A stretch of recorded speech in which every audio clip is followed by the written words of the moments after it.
Hey, White Sox fans, Brett Ballantini here hosting Side Sox Podcast number 28. We're a little out of order. There's a reason for that. We'll get to that at the end of this podcast. But if the guy you're looking at or maybe about to hear maybe sounds a little bit dragging and tired, it's because they had a very long day yesterday shooting photographs of the ball game in the backfield for Side Sox. It's Sean Williams joining me again, and I think we're just stoking up the Camelback Confidential again. It's a Camelback Confidential podcast once more, and thanks for hopping on with me after a long day yesterday, Sean. Yeah, of course. Happy to always hop on and talk some White Sox, and obviously had a pretty cool experience yesterday. So looking forward to talking about that and kind of just going over everything from the game. And who doesn't like talking White Sox baseball? So whether you like it or not, listeners, you got us for another episode. Especially coming off of a win. Come on. Okay, not to say we were conning you last year when we were calling it Camelback Confidential and Sean Williams was just observing, checking out games, shooting from the gallery. But hey, he's gotten closer to the action than ever. So let's jump right back in. Let's jump into that. Obviously, a win yesterday that we'll get to maybe a little bit. But let's just talk a little bit about the experience. I think first photo pit, legit experience, even though you're probably as close to the action as you've been on the backfields doing rookie league or even fall league stuff. But yeah, just step us through the day and let's talk a little bit about what happened with you yesterday. Yeah, so it was a really cool experience. It was my first time having like a legit pass to be able to do something like that. So while I was really excited, I really didn't know what to expect either. I was just like, all right, like I figured it would be kind of like a trial and error type day, but I feel like everything went smoothly. I got down there pretty early in the morning and right around like 15-20 minutes before the backfields opened up. So I figured, I'd go over there, get some shots from the backfields in the morning and then kind of, mess around with those. And because I would have some time to kill before the game, which I did. So went over there, got pretty close to the action, obviously, with everything going on. You can't get like right up there and in front of everyone. So they had designated viewing areas, but it wasn't, an issue for me or anything like that. I could still get all the shots that I wanted to. So hung out there for a while.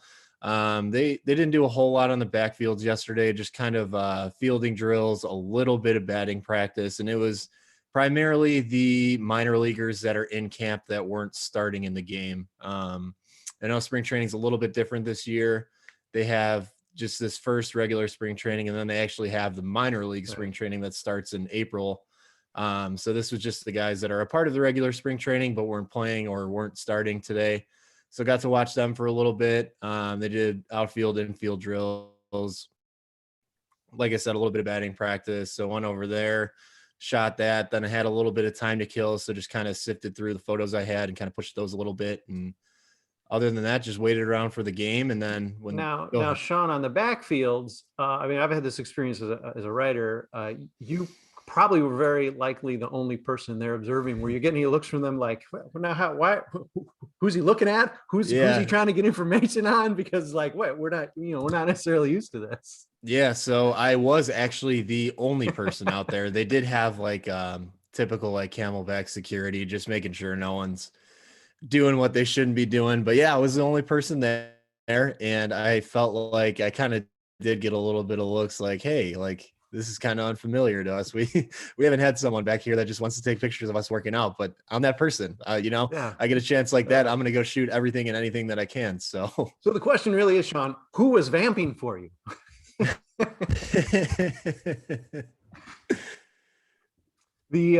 Okay, so you got the time to kill, obviously, and what's nice about the situation is because there is always some stuff going on, and frankly, you could probably even be shooting guys like even behind the scenes, not even on the field, while you're waiting for a game to start. And I know one thing we sort of joked about, I think a week ago, was what if your assignment with the Angels is a Shohei Ohtani start, the madhouse it might be. It seems like maybe that wasn't the case, but I guess let's take us closer to game time and how things worked out for you there once things started to officially ramp up.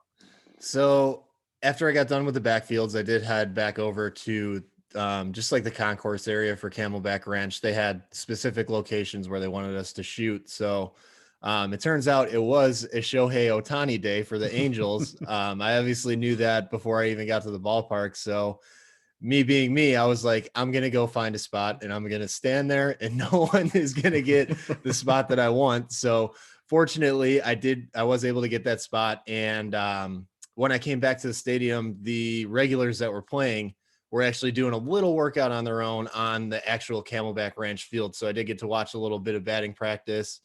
And that was, they were taking some fly balls and stuff, but they were wrapping that up by the time I got back there. So it was a little bit of batting practice that I got to watch.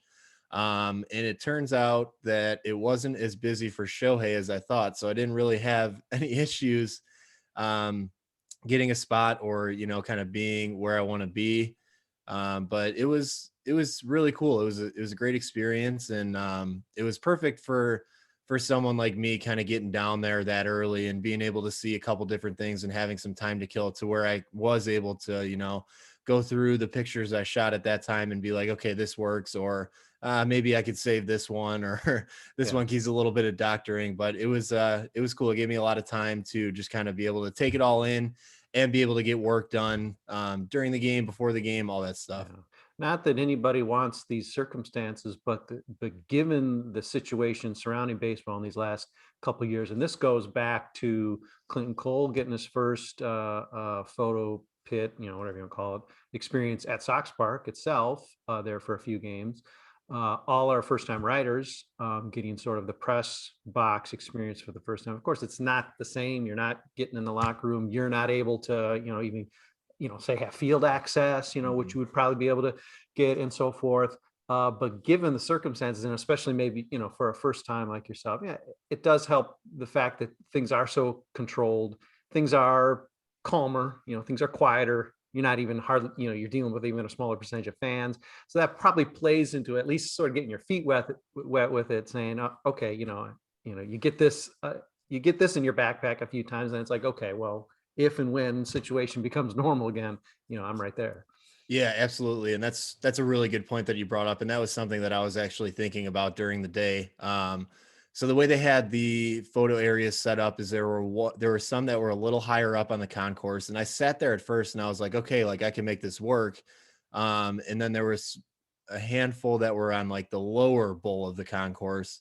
So I kind of just like floated around and stuff, but the ones that were set up high were right by like concessions and like a high fan traffic area. And I was sitting there thinking like, in normal times, this might be a little hard if it was set up like this. Granted, in normal times, it probably wouldn't be, but I was like, in normal times, it'd be a little bit like distracting or, kind of difficult to like focus when you're sitting up here and you got like everything going on behind you. And then obviously the game in front of you, it might be a little hard to sit there and kind of really like key in on what you want to shoot and stuff. But I was sitting there and I was like, this is probably the best case scenario for someone like me who is shooting a game with a pass for the first time. So I was actually pretty grateful for that. And it really like, no one really came up to me to bother me. A couple security guards and like ushers stopped by just to like talk a little bit. Cause they're not used to less people in the stands. They need some people to talk to too. But other than that, I felt like it was good in the sense where I could get in there, I could focus,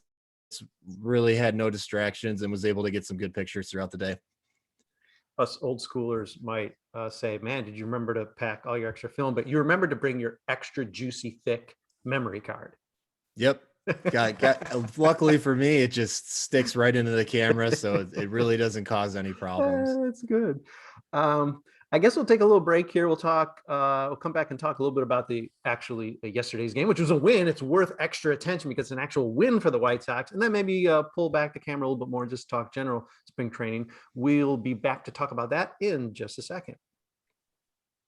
Hey, caught you. If you're watching, nothing happened. No commercial at all. Commercial-free YouTube broadcast. But welcome back from the break. For all you podcast listeners, Side Sox Podcast number 28, here with Sean Williams, who shot the game for Side Sox and SB Nation yesterday. He'll have a couple more assignments like that at Camelback Ranch for White Sox home games. It's Camelback Confidential, so let's get into the confidential aspect about it. Obviously, you're running around, you're juggling lenses, you're dropping things, you're talking to ushers, whatever. But you're also got a game to cover and you're watching it as a writer as well. Things are a little quieter. There's not too much hubbub. So maybe it makes it a little easier to have that laser sharp focus. And you got to focus laser sharp, Sean, on a White Sox win. And my goodness, They just double their win total with you in attendance. So they might want to think about extending that pass to just make it permanent because you're 1-0. How'd the game go? It got a little hairy there at the end, but you had the Ohtani start, and the White Sox offense was not daunted.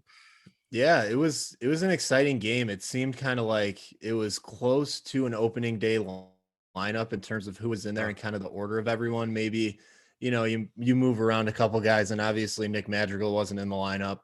But you kind of nailed it there. It seemed like the offense just really was clicking.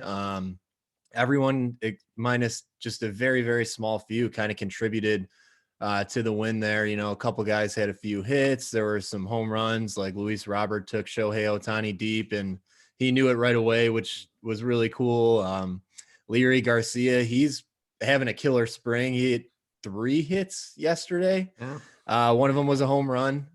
So overall, it was good. Got to see a couple guys look good on the mound. Jimmy Lambert made his return to the mound, which was definitely noteworthy. And granted, it was a weaker Angels lineup, but he really kind of mowed through them, no problem. So that was pretty exciting to see. And then there were some bullpen guys like Ryan Burr, who had a little bit of a bounce back outing. He looked pretty good. So overall, there was definitely some exciting things to see. And it felt like the team finally started to click for, maybe the first time this spring. So it's definitely exciting to see that. And this could be a kickoff. It may be reflective of, a lot of this could be random. It could be reflective of the lineup. The games, I think, if not now, very shortly are going to be officially considered shortest 7 innings and in most cases 9 innings from that 5 to 7 frame where they started spring with. So stuff's ramping up and things are getting real. At the same time, as we pull it back maybe a little bit even from just yesterday's game, there are guys we haven't really seen yet. And in some cases, maybe it's no big deal. A veteran like Dallas Keuchel, okay, hasn't pitched at all yet. Fine. Nick Madrigal, as you mentioned, I think he's got 2 at-bats so far in the spring. Of course, he is coming back from his shoulder procedure. So some of that's to be understood, but we're getting into the middle of the month and we haven't really seen him at all yet.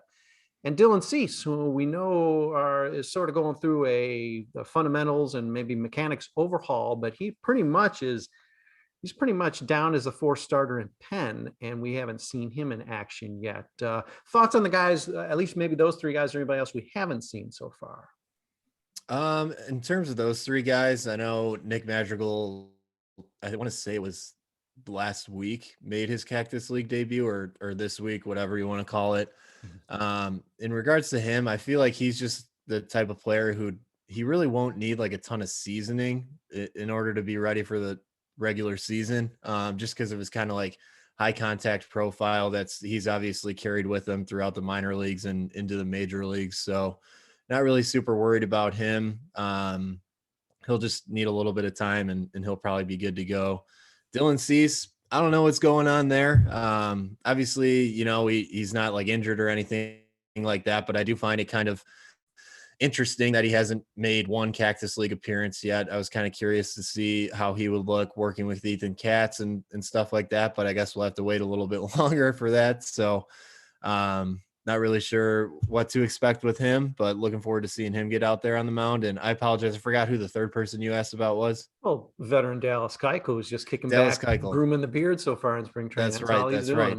He's just getting engaged and just apparently pitching on backfields, but he's a veteran, been around the league for a long time. So he obviously knows how many innings or, however many pitches he needs to throw to feel like he's ready. So for him, I'm not really worried at all. It would be nice as a fan and like a writer to be able to watch him pitch, but you can't always get what you want.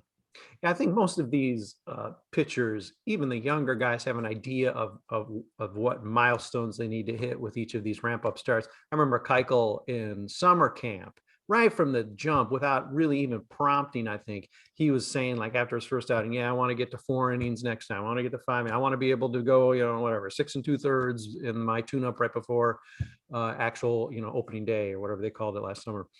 Certainly he's a guy who maybe he's even more in tune. He knows his fluid levels. He's got everything down. So I suppose I'm not certainly trying to instigate any panic, but it's interesting that we still do have some guys pretty noticeably absent. 2 guys who haven't been noticeably absent, although I think with his last start he may want to be. are Reynaldo López and Carlos Rodón, who seem that because they are thrown on the same day, Rodón relieved López in his outing Friday, I believe, and his bad outing Friday, let's face it. But because those two guys are working in tandem, it seems to me that they're tabbed.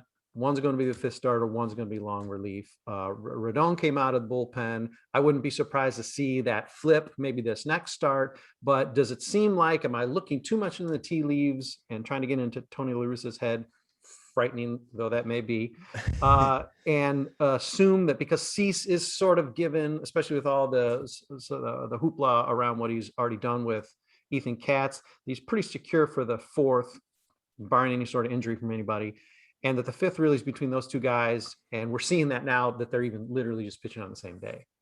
Yeah, no, I think you're spot on. I think the fifth spot will be between those two guys. Obviously, it would be someone like Michael Kopech's to take over eventually, but we already know he's going to be coming out of the bullpen, so that's kind of a wash for now. But I do think it's between both of them. If I had to guess, I would say Rodón will probably end up taking it. You know, he's earning a couple $1 million.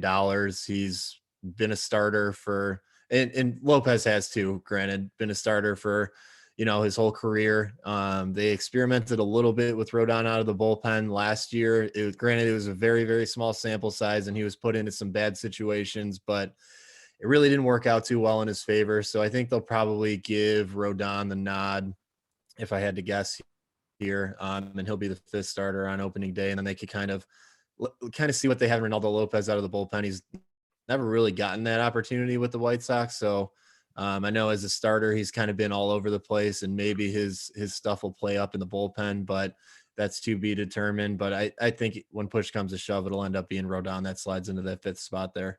And I'm certainly not seeking to bury Reynaldo because he's had two outings. His first one was great. His first one was basically as good as Rodón's first one out of the bullpen was. I think same duration of a couple innings. So, I mean, we could see fortunes twist again where Lopez has a strong outing next time around and Rodón's the one who struggles. And let's hope that it's made a difficult decision by overperforming or performing to best case scenario with both of these guys, because then you've almost got a sixth starter. I mean, maybe they even, who knows, maybe they even split that five spot where, you know, both of them are getting no more than two turns through the order, which would probably be best in both of their cases.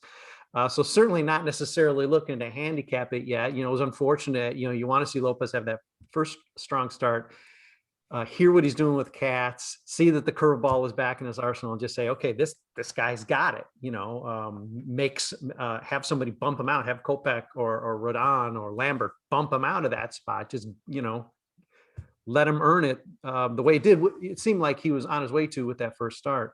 Obviously, there's going to be ups and downs, and you're probably right that Rodón also being left-handed gives a little more balance to the rotation as well, even though the bullpen doesn't have a ton of southpaws either. But do you think next time out Rodón gets the start? Do you think they're going to still roll with him out of the pen? How do you think that's going to play out? You know, I'm not entirely sure. It's just kind of interesting how they've handled it so far with just them, like you were saying, them two pitching on the same days. But I would like to see Rodón get, you know, a start or two maybe before the spring's over. I know it's somewhat coming close to an end, so it might be a little hard to make that happen. But I think at least giving him a little bit of opportunity there to start out a game as opposed to coming out of the bullpen, because that's all he's done since he came back from his injury last year. So if they really want him to take that fifth spot or whenever they, you know, figure out, okay, that's going to be our guy, and if it is Rodón, it'd be nice to have him go back to what he's used to as opposed to pitching out of the bullpen, which is a little bit different for him. So I would eventually like to see him get, you know, a start or two if they can make that happen.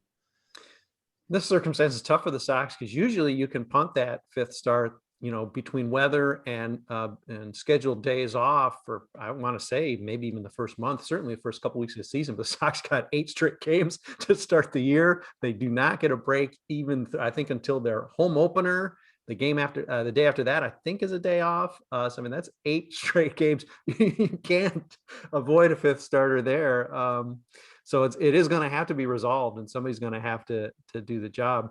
Let's shift over to somebody who we talked about, I think, last week, and I think has been pretty much the talk at camp. I think we had some concern about Andrew Vaughn just starting out as a rookie designated hitter, which seems odd. But I'm guessing if you ask Andrew Vaughn, he'd rather be the opening day lineup designated hitter than, oh, I don't know, the guy who gets to play the field in Schaumburg or even in Charlotte. So the guys had challenges thrown at him, even the pressure of being maybe the designated hitter right from the jump. And he hasn't dropped it for a single at bat. No, we'll take it back a little bit, but when he was coming into the draft and the year the White Sox took him, people already pegged him then as this guy might be the best pure hitter in his entire draft class. And he really has just taken that on since he's been with the White Sox, from the minor leagues to summer camp and to now spring training. He's always had a really good approach at the plate. And, you know, for a guy as young as him, you might think when he's around these big leaguers and he's facing more big league or close to big league pitchers, he might be out of his comfort zone a little bit, but that hasn't been the case at all. He's completely stayed true to himself, and he's, as a result, he's been really impressive this spring. Every time he's in the lineup, he does something, whether that's walking and getting on base or getting a hit or, you know, putting together a productive at bat at the very least. It's like you can always count on him to go up there, see a lot of pitches and at least do something like that. So in terms of him making the opening day roster and being the DH, I personally think he will. And obviously, you know, we're talking highly of him and it's been a lot of praise for Andrew Vaughn right now, but at the same time, I don't really think they have too many other options right now. And just kind of the way, you know, everything's unfolded with Tony La Russa being the manager now and being like Jerry's best buddy, you figure, you know, they're going to want to put Tony in the best position to win here, because who knows how long he'll be around. You know, obviously he's a little bit older for managers, so who knows how long he can do it. And I think just giving him someone like Andrew Vaughn as just a DH in the lineup every day is obviously going to make the team a lot better. So I personally can see it, but you know, I'm not the one that makes the calls either. It's funny to talk about flexibility with the DH too, like, oh, he can play first base. But I mean, it's not something we can, you know, take for granted. We've had a number of DHs, many of them who couldn't even hit, which was the only thing they're asked to do, including just last year. Edwin Encarnacion is a guy who could have played first base, but you didn't necessarily want to see him out there. Adam Dunn's a guy who could play, I guess, technically the outfield, but you certainly didn't want to see him out there. So the fact that, I mean, we want to take it for granted and sort of joke about the fact that, oh, he's a rookie and he might just be hitting. And, you know, that's maybe not ideal, and he certainly can field his position. But the fact that if Jose Abreu's banged up a little bit, he had a slow start to his spring, and had the coronavirus that he's sort of coming back from, even though that was a mild diagnosis, I guess, for him. You know, who's to say? You know, guys do, you know, unfortunately, Andrew Vaughn is going to be sort of sharing first base, if you want to call it that, with a guy who never wants to not play. Mm-hmm. So, you know, it might take a lot of convincing Jose Abreu's mother that he gets to sit a couple games this year. But it's certainly a good thing to, you know, to have in your back pocket. You know, I guess it'd be best to have a total switchblade guy who can play, you know, whatever, center field if you need him to. But the fact that Vaughn can get out there and field probably at this point better than Abreu, no offense to Abreu's great defense last year. Yeah, it's something that maybe is easy to take for granted, but you know, it's not nothing either. And this is a guy, again, who even in his first camp way back before the pandemic break last year was getting reps in major league camp. He sort of hung on longer than you would think if it was just a courtesy invitation. And he was getting key late inning, you know, for what this is worth, right? Sometimes you are playing against the scrubs of the scrubs, but he was getting late game at bats and doing something with them up until when stuff, you know, broke. Other than Yermin Mercedes, he was having probably the best and most surprising camp of anyone. And he looks like he just he didn't miss a beat, you know, through Schaumburg, through not really getting that call up, even though we knew he was sort of on the verge of maybe getting a call up late in the season or even for the playoffs. It doesn't look like he's missed a beat with his focus. Everything that you see in Andrew Vaughn, like personally sort of being a little bit sweet, a little bit nervous, you know, talking with media, he's the opposite on the field. He seems like he's a guy who's been around 10 years. Yeah, absolutely. And, you know, it's just, it's crazy when you think of like everything he's done with the White Sox, but he hasn't actually played a major league game. It's just, he always continues to impress, you know, like we said, he's got that great approach. He's got the power, he's got the hit tool. And it makes you wonder, like, could this guy end up being, one of the best pure hitters in a absolutely stacked White Sox lineup? And it's crazy to think that when he, like I said, he hasn't even taken a single official regular season at bat at the major league level, but Sean, he hasn't taken a single double-A at bats. It's crazy. But look at this. Yeah, I know. I'm jumping the gun a little bit, but it's, yeah, you don't want to look too far ahead, but if the White Sox do decide to make that call and he ends up being the DH for this season, or primary DH for this season, or, for however long until, Jose kind of gives up the reins there at first base, it seems like they might be onto something and we might actually have a serviceable DH. I don't want to curse him or anything like that. So I'm just going to say it seems, but we might have something brewing here with Andrew Vaughn, and I'm kind of excited to see how it unfolds, whether he does end up making it or just even continuing to watch his development at the minor leagues moving forward.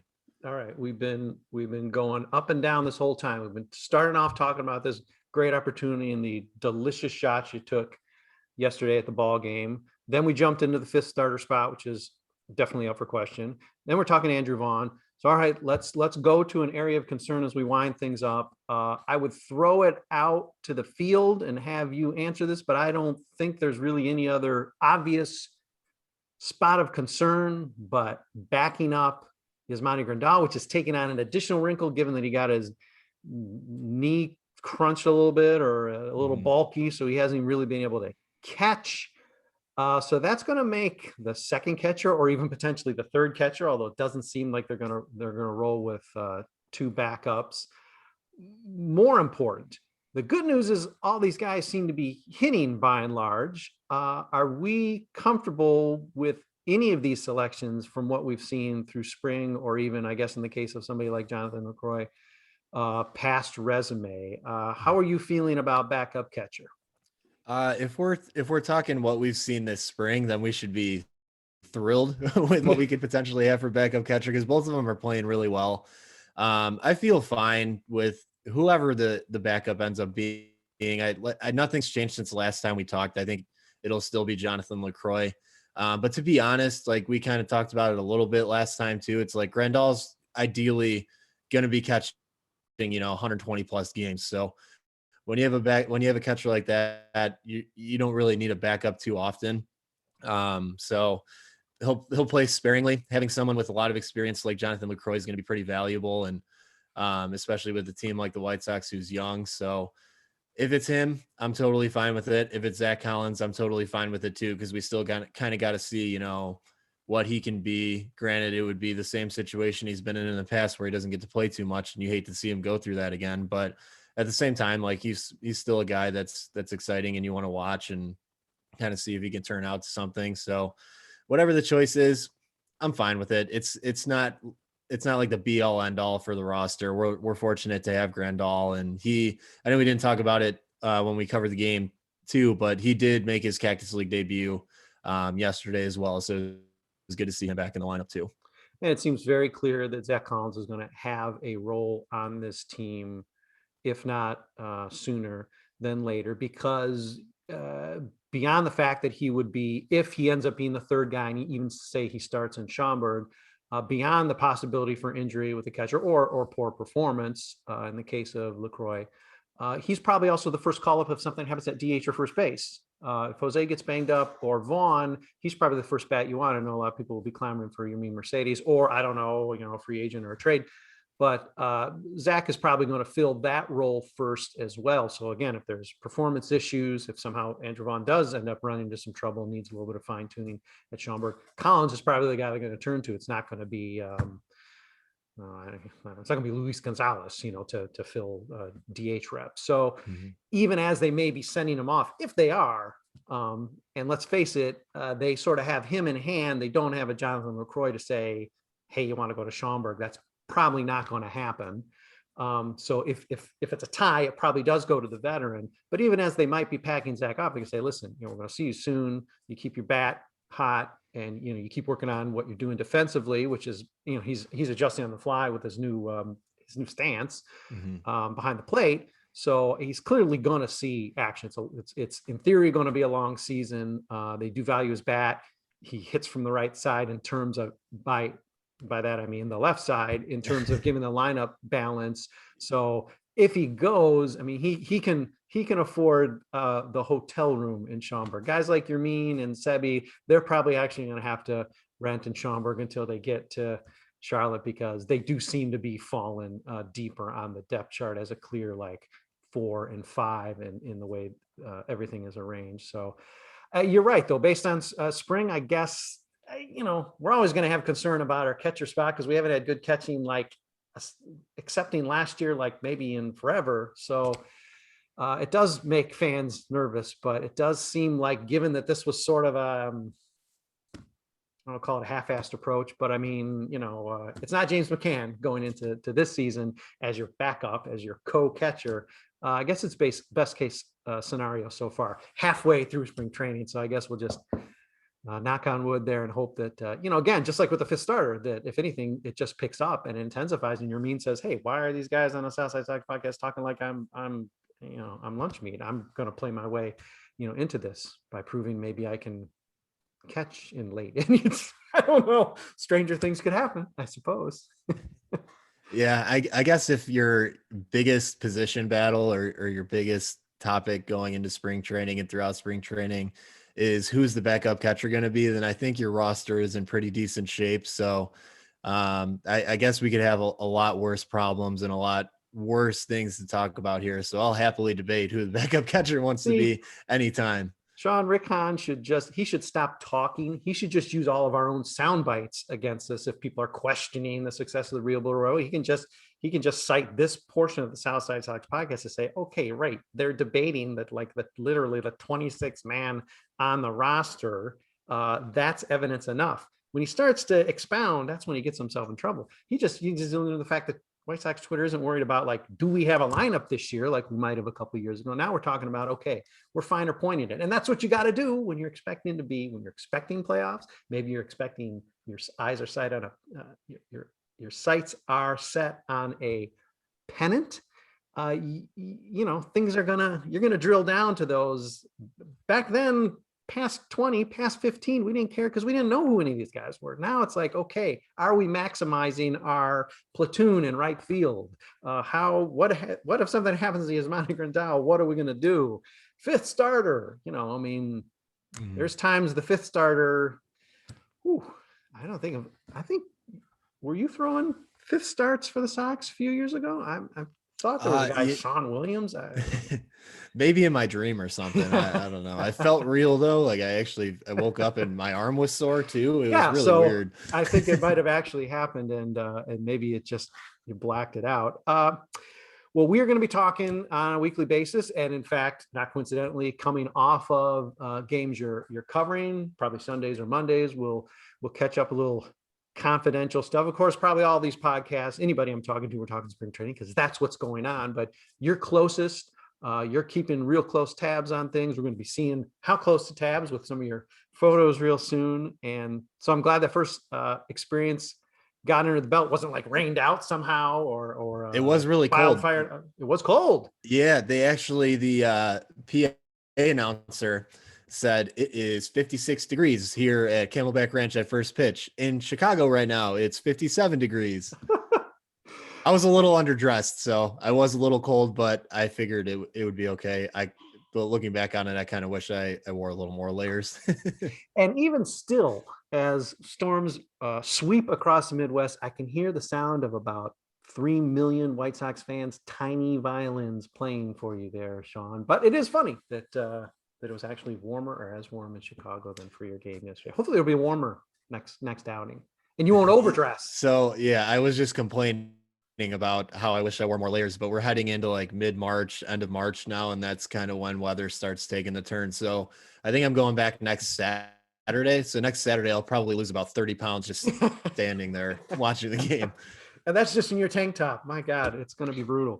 But we look forward to seeing your shots and, of course, talking more with you throughout spring training with our little Camelback Confidential session. So thanks for hopping on and getting through what was a very long day, because that's always a shock. You get home and you're like, holy cow. Same with even just beat writing, even though you're just sitting. Obviously, the photo shooting's a little more physical, but you get home and you're like, holy cow. And then you're like, oh, I got to go out and do it again tomorrow. All right. Well, at least you got your on 1, off 6, on 1, off 6. So that works out all right. But yeah, thanks for hopping on. And we're going to have fun doing this all spring.